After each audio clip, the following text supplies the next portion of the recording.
نشر نوبتی برنامه اطلاعاتی پیغام از تلویزیون سیمای شهری پنجکند منظورتون است. السلام علیکم.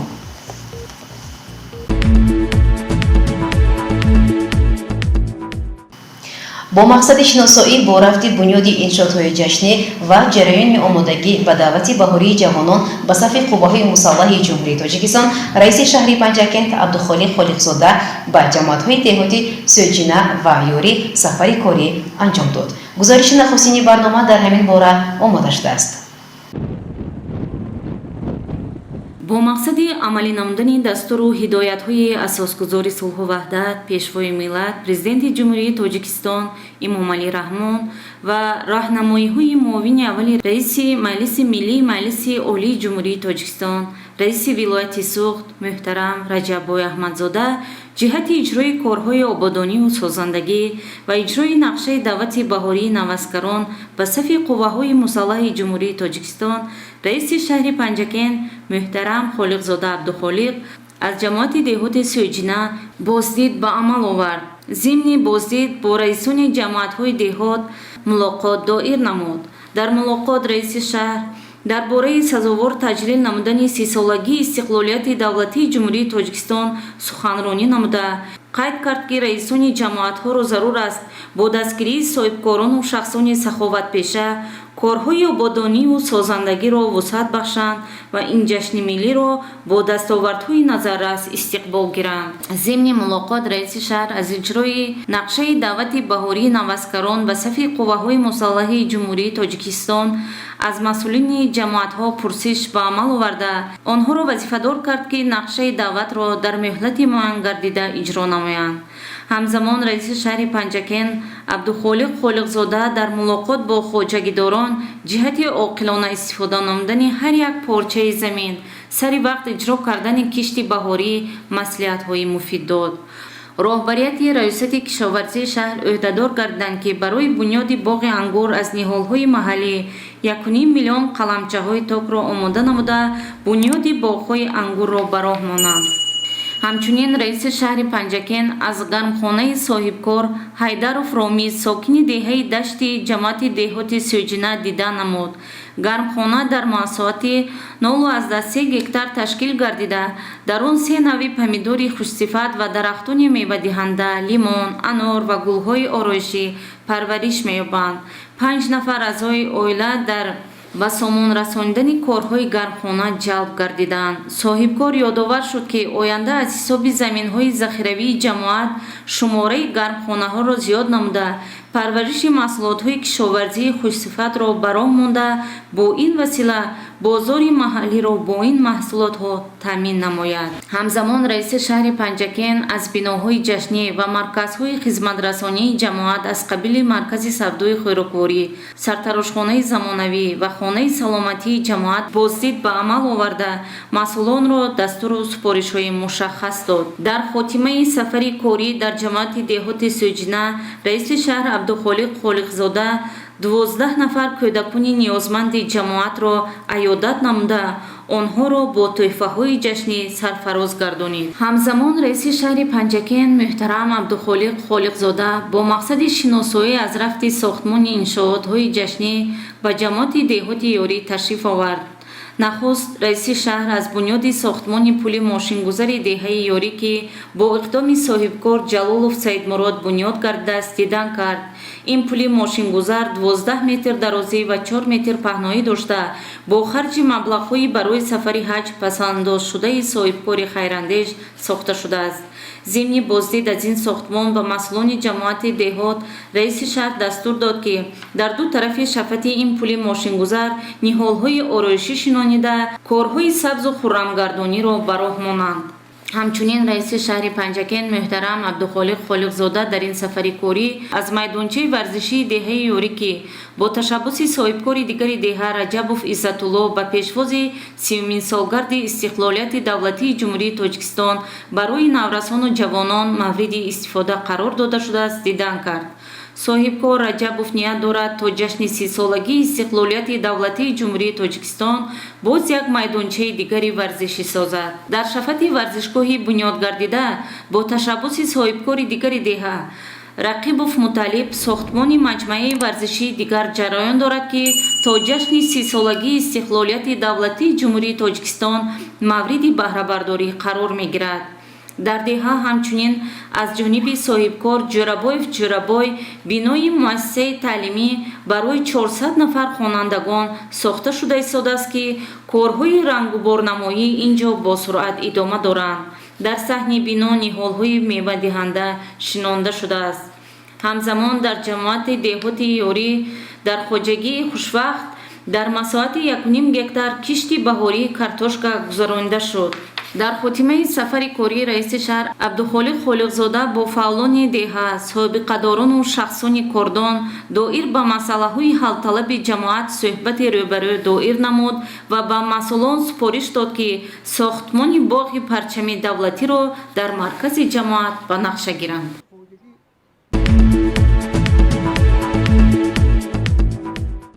раиси шаҳри Панҷакент Абдухолиқ Холиқзода ба манзили яке аз шахсиятҳои шинохтаи шаҳри Панҷакент сиёсатмадорӣ варзида Абдусаттор Ҷабборов омада ӯро бо ҷашнвораи Наврӯз шодбош гуфт. айёдати шахсиятҳои шинохта, онҳое ки ба халқу ватан солиёни зиёд хизмат карданд, аз тарафи роҳбарияти мақомоти иҷроияи маҳаллии ҳокимияти давлати шаҳр ба ҳукми анъана даромадааст. дар ҳамин асос раиси шаҳри Панҷакент Абдухолиқ Холиқзода яке аз шахсиятҳои шинохтаи ҷумҳурӣ Абдусаттор Ҷабборовро айёдат намуд ва нахуст барои хизматҳои бенуқсону чандинсолааш арзи сипос кард. дар навбати худ Абдусаттор Ҷабборов барои чунин таваҷҷӯҳ изҳори сипос намуда аз фаъолияти меҳнатиаш дар сохторҳои гуногуни ҳукуматӣ нақл кард ва гуфт ки аз рӯзҳои аввали фаъолияти меҳнатӣ хизмат ба халқу ватан ҳадафи асосиаш дар зиндагӣ буд. баъдан Абдусаттор Ҷабборов чанд китоби худро ба раиси шаҳри Панҷакент Абдухолиқ Холиқзода ва ҳамроҳони ӯ супорида изҳори боварӣ намуд ки роҳбарияти мақомоти иҷроияи ҳокимияти давлати шаҳр хизмати софдилонаро ба нафъи ҷамъият дар мадди аввал бояд гузорад.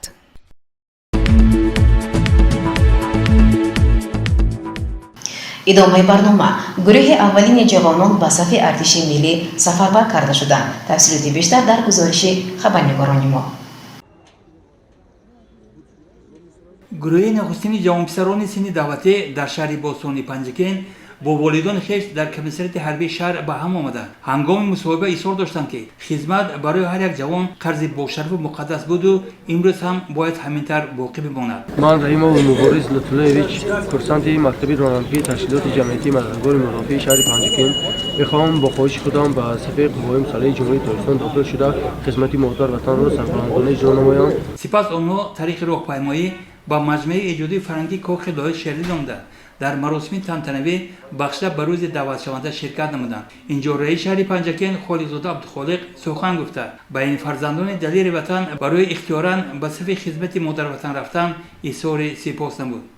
имрӯз чун анъана ҷавонони содиқу ватандӯсти шаҳру деҳоти Панҷакент барои адои хизмати ҳарбӣ намудан якдилона саф афрохтанд ки нишонаи ҷасорату далерӣ ва шуҷоату мардонагии ҷавонони даврони соҳиби истиқлоли кишварамон мебошад. баъдан ба гурӯҳи масъулони ҷамоатҳои деҳот кумитаи маҳаллаҳои шаҳр барои бурдани корҳои зиёди ташвиқоти тарғиботӣ дар самти сафарбар намудани ҷавонон ба сафи қувваҳои мусаллаҳаи ҷумҳурии Тоҷикистон ва натиҷаҳои нисбатан хуб бобати таъмини нақшаи даъвати баҳории ҷавонон ба сафи артиши миллӣ сипосномаҳои мақомоти иҷрои ҳокими давлати шаҳр супорда шуд.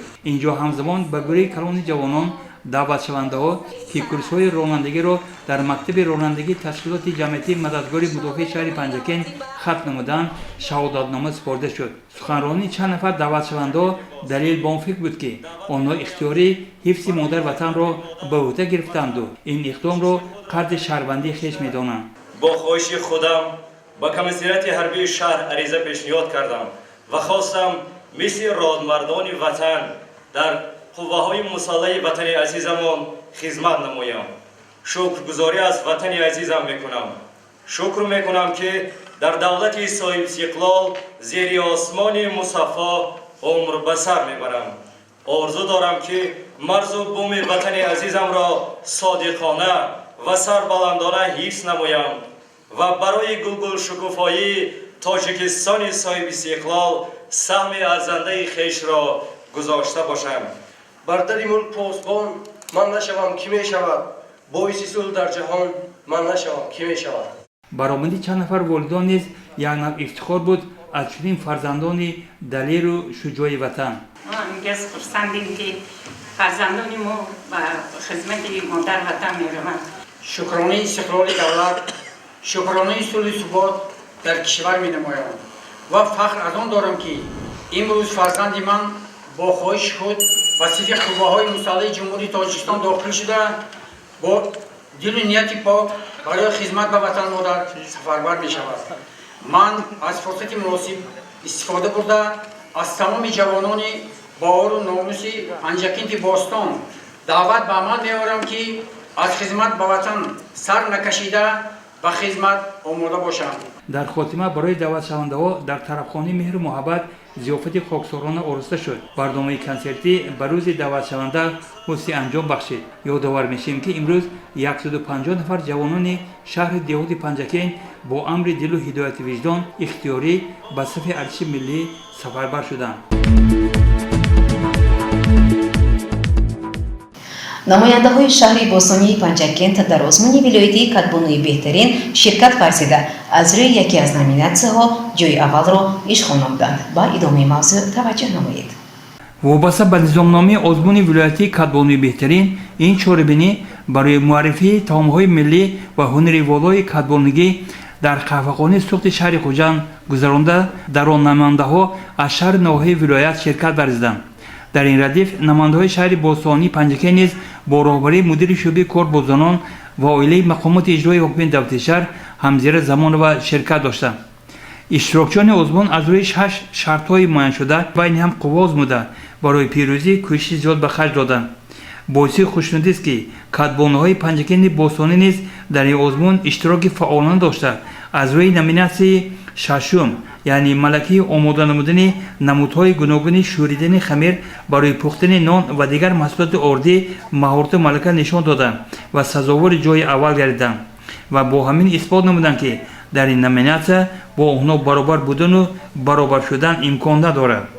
ҳайати ҳакамони озмун баъди санҷиши маҳорату малакаи катбонуҳо ғолибонро муайян намуда ба онҳо тӯҳфаҳо тақдим намуданд. ҷараёни озмунро муовини раиси вилояти сух Зайнур Азимӣ ва сардори риёсати корбозарон ва оилаи мақомоти иҷроии ҳокими давлати вилояти сух Хоҷазода Хуршедахон назорат намуда ба катбонуҳои вилоят барои иштироки фаъоланашон дар ин чорабинӣ изҳори сипос намуданд.